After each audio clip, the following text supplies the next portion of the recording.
গত কয়েকদিন যে বৃষ্টিটা হচ্ছে, কালকেও যেটা হয়ে গেল, আজকেও সেটা হচ্ছে মোটামুটি কালকের মতোই। গতকালকে যে বৃষ্টিটা হয়ে গেল, আজকে বৃষ্টির ধারাটা এবং অব্যাহত যেটা আছে সেটা হলো কালকের মতো।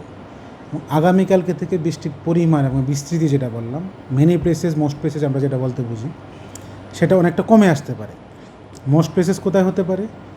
রংপুর, রাজশাহী, ময়মনসিংহ, সিলেট, এই চারটা ডিভিশনে মোস্ট প্লেসেস হতে পারে। আর বাকি যে চারটা ডিভিশন সেটা মেনি প্লেসেস হতে পারে। আমার 17 তারিখে বৃষ্টির পরিমাণটা কমে আসতে পারে, বিস্তৃতি কমে আসতে পারে, তবে তাপমাত্রাটা কিছুটা বাড়তে পারে। 18 তারিখ গিয়ে বিস্তৃতিটা আরও কমে আসতে পারে। বৃষ্টিটা শিফট হবে টোটালি নর্দার্ন পার্টে, হয়তো বা রাজশাহী বাদ যেতে পারে, বাদ দিয়ে হয়তো রংপুর, ময়মনসিংহ, সিলেট মেনি প্লেসেস, বাকিগুলো ফি প্লেসেস হতে পারে।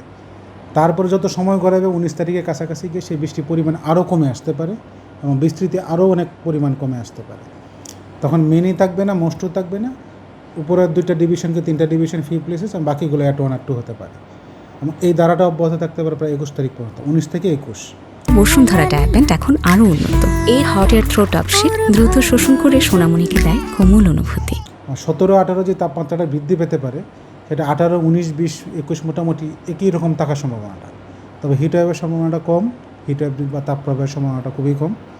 এবং 21 তারিখের পরে পদ্ধতিতে 5 দিন আমি হিসাব করি, বা 4 দিন বা 5 দিন, আমরা 21 তারিখে যে রেনফলটা বা বৃষ্টির যে প্যাটার্ন কিংবা ওয়েদারের যে প্যাটার্নটা পাবো, মোটামুটি 4-5 দিন একই রকম থাকতে পারে। তেমন সিগনিফিকেন্স কোনো পরিবর্তন নেই বা উল্লেখযোগ্য কোনো পরিবর্তন নেই।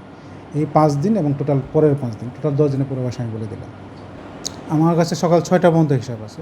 111 মিলিমিটার হায়েস্ট হলো আমাদের পাবনা, ঈশ্বরদী বা পাবনা। এটাই একমাত্র আমাদের ভারী বর্ষণের একমাত্র।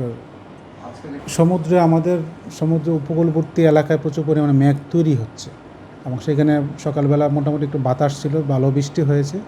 এখন বৃষ্টিপাতের পরিমাণ কিছুটা কমে গিয়েছে, যদিও মেঘলা আকাশ, বাতাসের পরিমাণও একটা কম, সেই জন্য সাগরে কোনো সিগন্যাল নাই। আর যেহেতু আমাদের নদী বন্দরে কিছু ছোটো ছোটো নৌযান চলে, সাগরে তো মোটামুটি বড় নৌযান, যেটা 50 কিলোমিটার বাতাস সহ্য করতে পারে। আর নদী বন্দরে আমাদের ছোটো নৌযানও আছে, বড় নৌযানও আছে। ছোটো নৌযানগুলো হয়তো বা 30, 40, 50 কিলোমিটার বাতাস ডুবে যেতে পারে।